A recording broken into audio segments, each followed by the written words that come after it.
these cases generally did not receive widespread media coverage or gain worldwide notoriety. Many of you, I am sure, are hearing about these incidents for the first time today. And then there are other countries with a myriad of social problems and factors that seem likely to provoke such incidents. Yet, they have never experienced a single school shooting. It's as if some invisible force is protecting them from this. Suppose the cause of school shootings is presumably the uncontrolled imitation of shooters by teenagers. Why does this principle not apply in these countries? This simply indicates that either the representatives of anti-cultism do not yet have their levers of influence in these countries, or it is not yet advantageous for them to carry out such attacks there. However, this does not guarantee that these countries' populations are protected from such crimes. A vivid example is the previously mentioned mass shooting incident in the Czech Republic in 2023. Breaking news out of Prague, where police say 15 people are dead and dozens injured after a shooting at Charles University. The gunman. This event occurred during a period of growing dissatisfaction among the population with the political situation in the country and an economic crisis caused by sanctions imposed by the Czech Republic against Russia. Notably, in this situation, the media began actively circulating information that the Czech shooter allegedly cited as his motivation the example of a female shooter from Russia who had carried out an armed attack at a school just a few weeks before these events.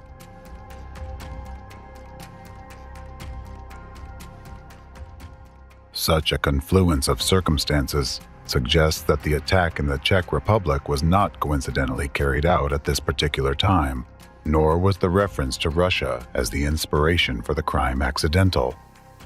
It appears that someone wanted to exploit the situation for their own interests. If we examine each such attack closely, we can see that these events always correlate with the political situation in the victim country. For example, they often coincide with upcoming elections, important international negotiations, escalating political tensions within the country, growing public dissatisfaction with the government, and so on. Such events often become significant and high-profile news stories that overshadow other news. During this period, when public attention is focused on the tragedy, anti-cult representatives and the forces behind them can quietly carry out actions they would prefer to keep out of the public eye. Are these coincidences or someone's cold calculation? The most telling evidence of the planned nature of these attacks is their influence both on the life of a single country and on the global community. Each school shooting brings about a series of political and social transformations directed by anti-cult representatives to serve their interests. This leads to significant changes within the state and irreversibly affects the lives of its people. Even one such event leaves an unhealing, bleeding wound on the heart of the entire society. Primarily, such terrorist attacks target parents and all those with children. After all, a terror attack where one child kills other children causes immense shock and upheaval in society. It strikes at the most vulnerable place in every parent, for their life. Waited hours to be told our daughter would never come home. The sensationalized details of school shootings spread through the media create a powerful internal fear in people, creating a pervasive sense of constant threat to the lives of their children. There's no place that's safe anymore, and our public schools should be the safest. Everyone who's a parent feels that. This makes no sense. This is impossible. My girl, my 14-year-old baby, I sent her to school yesterday. What is unfathomable is Jamie took a bullet and is dead. We don't feel safe, and we want it to be addressed. Schools are not safe anymore. At the same time, a clear belief forms among the population: the government cannot protect our children. How dare you? You were paid by them, And you just came out and, what was that, a deposition? I'm tired. I'm so tired of getting up here and offering condolences.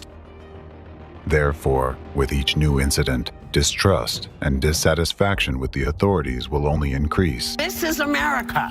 We were supposed to be able to do things and be the people we wanted to be, and now we're in a crazy place. Since we survived a mass shooting in July, I have met with over 130 lawmakers. How is this still happening? How are our children still dying, and why are we failing them?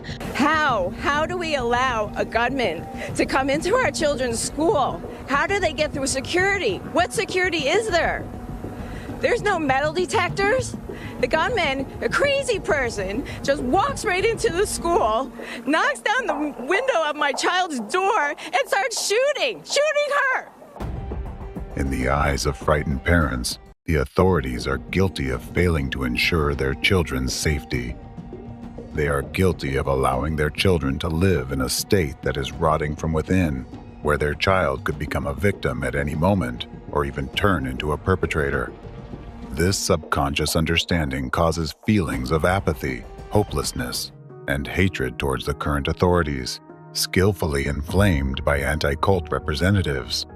This doesn't happen in other countries. It happens in the United States of America. You've got a beautiful country, you've got beautiful people, but what's the problem? Guns. How does a 7-year-old have a gun? I'm very angry that this happened, because it keeps happening. These children survived. This is the shrill screaming of kids trying to get out while their classmates are being murdered.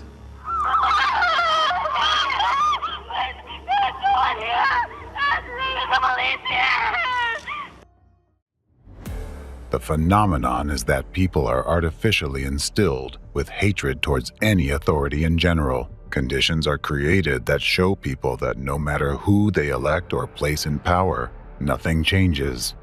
Thus, the belief that all authority is evil becomes firmly rooted in the public consciousness. This process creates a vicious cycle. Artificially induced and maintained fear drives part of the population to demand stricter measures and tougher laws from the authorities. However, these initially well-intentioned initiatives that were supposed to prevent new crimes are subsequently used by anti-cult representatives and their accomplices within state structures against the people themselves. This results in greater subjugation of the populace, increased control over citizens' lives, and the suppression of free speech. Thus, people are gradually stripped of their last rights and freedoms. As a consequence, a previously democratic country moves closer to a totalitarian regime. But at the same time, while one part of the population, driven by fear, advocates for stricter measures, another part, driven by hatred towards the authorities, believes that such authoritarian methods will lead to even greater restrictions on their freedoms and violations of their rights.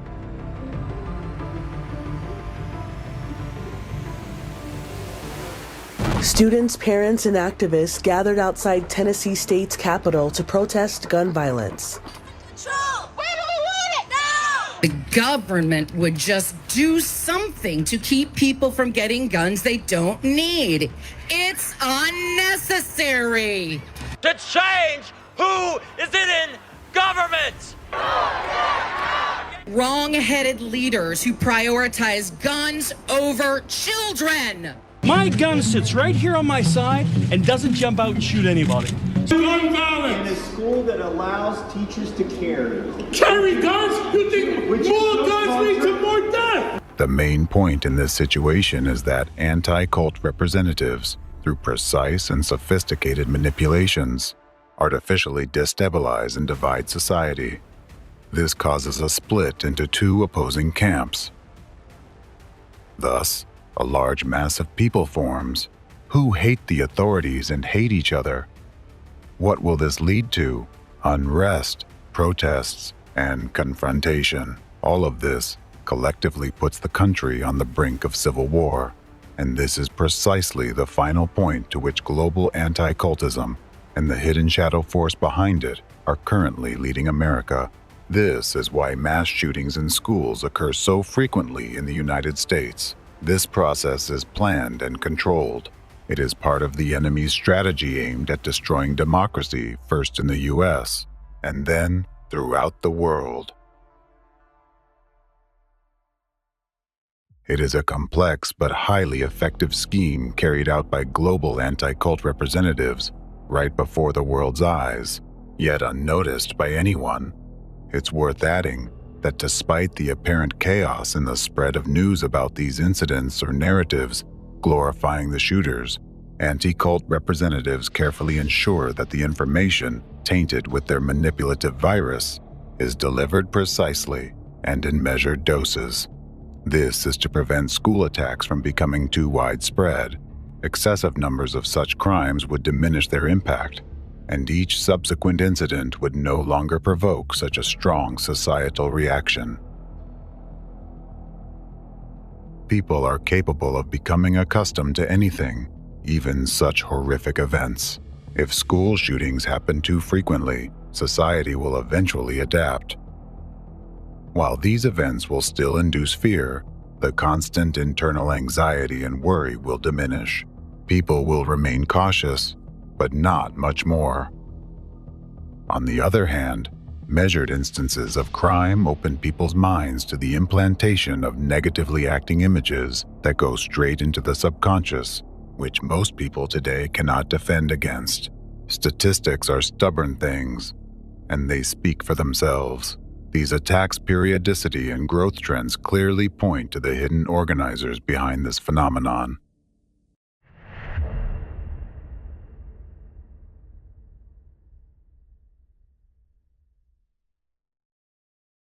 The situation in the US is particularly alarming, with a rapid increase in school shootings carrying a hidden warning sign.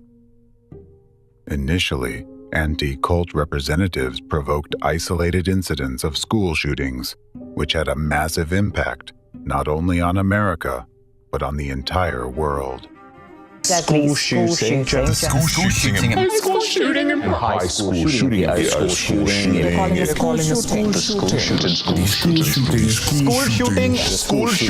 school shooting. These events were like bombs going off because, at the time, children shooting other children was an extraordinary occurrence that caused profound shock in society. Thus, the early incidents of school shootings in the US became very loud informational terrorist attacks, shocking the whole world. The Columbine High School massacre alone had tragic repercussions for many, spawning new school shootings and significantly bolstering the influence of anti-cultism in the US. Now, look at what's happening in America today. The graphs showing the number of mass school shootings indicate a sharp increase. What does this signify? Due to the special role the US plays in the hidden enemy's plans, it suggests that the upcoming events they have planned can lead to increased tension inside the country. By using school shootings as acts of informational terrorism and deploying various psychological and informational terrorist attacks through its numerous tentacles, this hidden force is preparing the ground for a future civil war. Therefore, people need to be aware of the methods the enemy employs through the global anti-cult network and the threats they pose. Only this way can people extricate themselves from the manipulative game into which anti-cult representatives have drawn them